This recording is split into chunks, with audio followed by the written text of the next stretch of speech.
Oh, shoot. Okay. Hi, my name is Josephine Smyser. I live in Mentor, Ohio. I go to Beaumont School, and the title of my science fair presentation is Paddling My Way to Science Fair. So during lockdown, because of COVID-19, a lot of people started going outside more because they couldn't do things inside. And so because of this, products such as kayaks and hiking boots and other outdoor products were out of stock due to their increased popularity. And so because of this, I wanted to create a boat out of PVC pipes because they were cheap and I wanted to boat around. And this project makes watercraft more accessible to the general public because it's so cheap and the boats were out of stock. And to create this boat, I used PVC pipes, duct tape, and painter's plastic. And the weight of the boat, the buoyancy of the boat, the ability to carry cargo, and the boating experience were tested. The experiment results did support the hypothesis because without the front and the back of the boat sank and did not support my weight. So my hypothesis was if a boat has both a bow and a stern, then the boat will be more buoyant.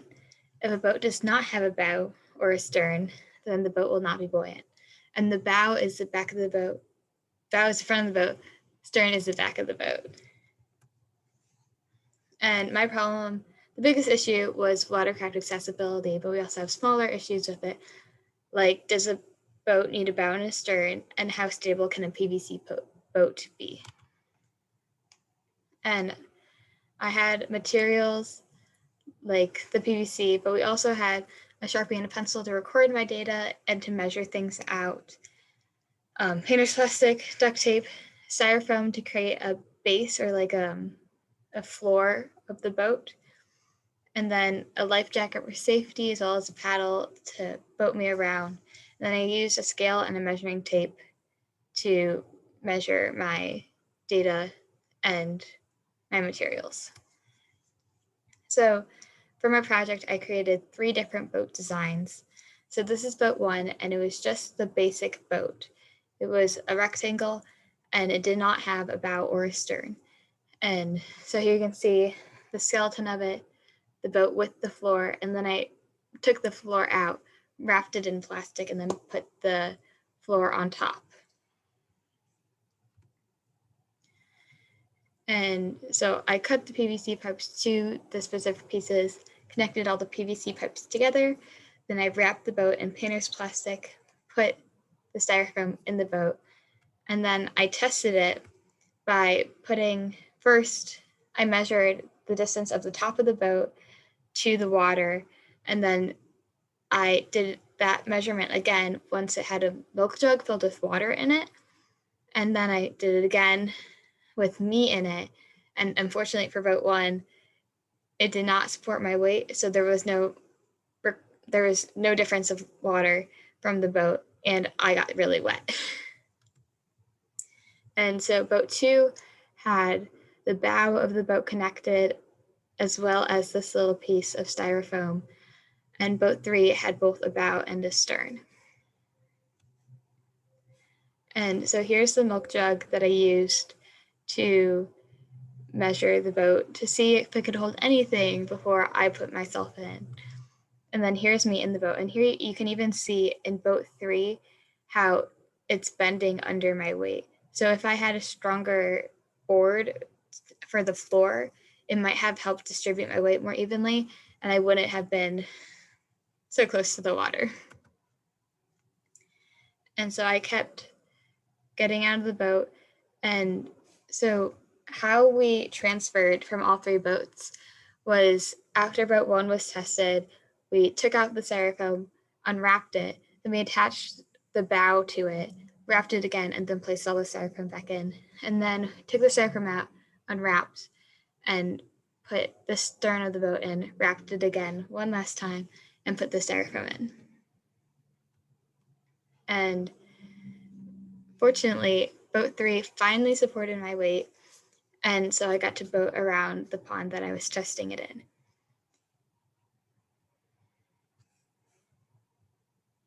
And here you can see me doing my final wrap and of the boat 3. And while I was boating around, it was going great. I was a little close to the water, and if I pressed it on the sides, I would have gotten water in. But it was supporting my weight, and it was actually really agile and fast, and it could turn really, really well. But then I felt a pop, and then I felt another pop, which is here and here. And that's when I decided it was time to go back to shore before I got in the water for the 3rd time that day.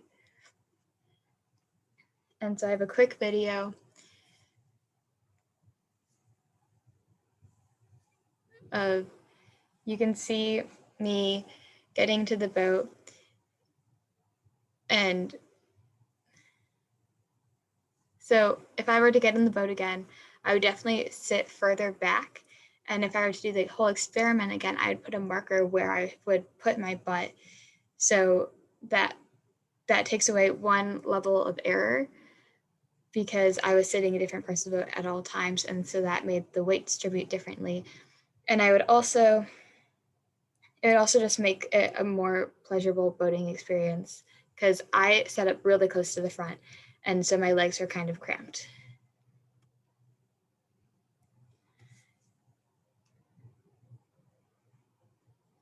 And so again, this boat went really fast, and I have a commercial kayak, and compared to it, I think the boat I created, it went even faster because it was so much lighter, and the front of the boat was a lot more streamlined.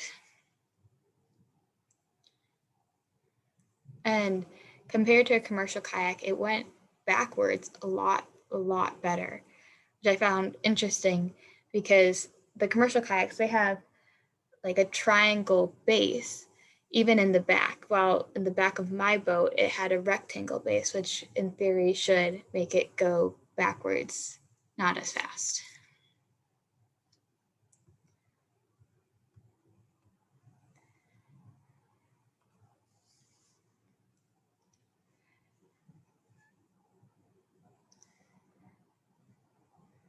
And this was a really easy turn for this boat, while compared to commercial kayak, it would have been definitely a more difficult turn, and you'd have to use a lot more arm power.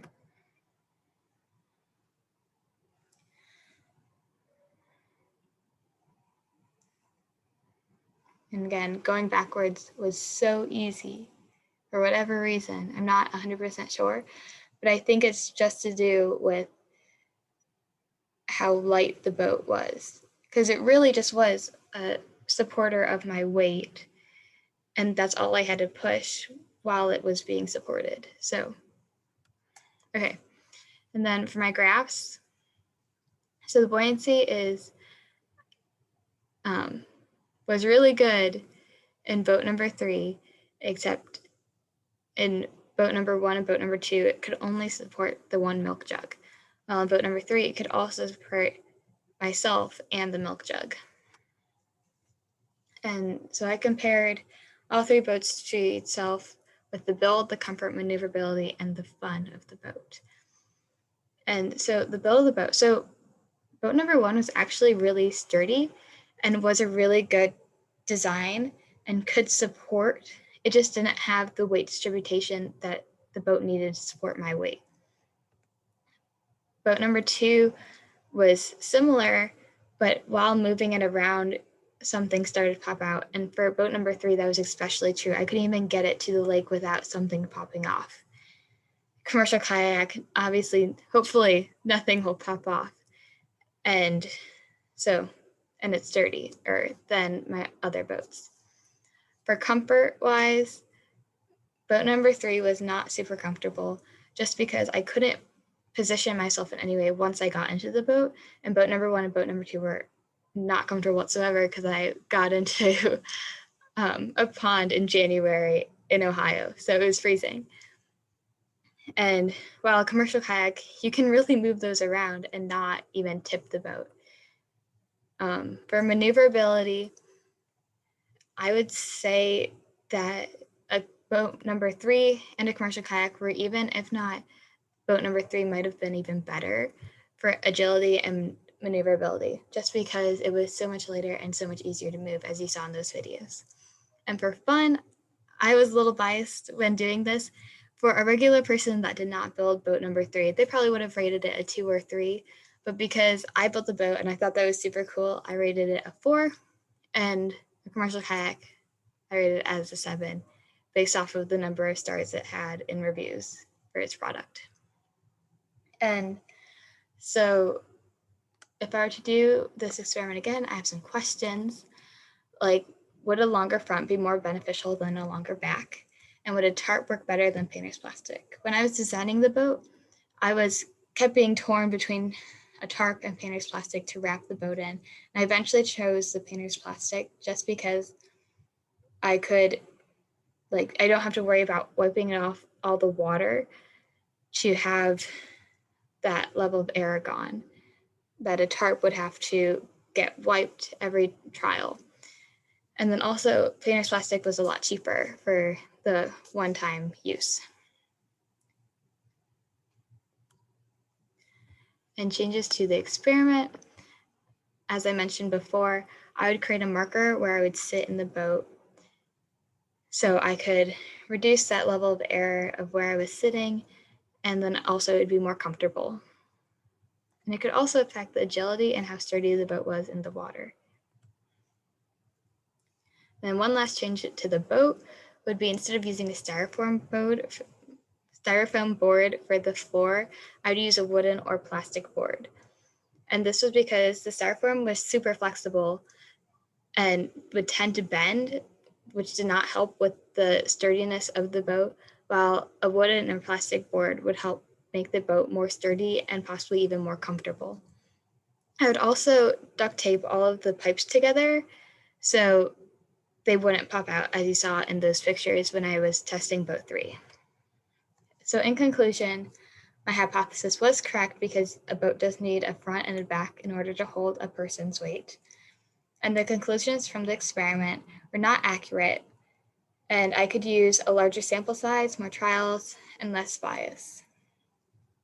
And there are many factors that could have affected the results, like how well I wrapped the painter's plastic onto the boat and how tightly and secure the pipes were together. And some benefits from my project was being outside in nature improves mental and physical health, as well as social health if you get multiple boats and multiple people on the water. And doing research like this on building boats can help make boating more accessible to the general public, which would again help all aspects of health. And something that interested me about this project, and I got this project idea from my mom, because when I went to my high school for the first time, my mom was like, Josie, you need to get a boat on this water. And I said, okay. And so when I saw that Science Fair was doing a design project, I was like, okay, this is it. I'm going to build a boat for my design. And I've always loved being on the water, and I always loved using my own ideas and using my hands to build something. So it was just all of my interests combined into this project. Thank you.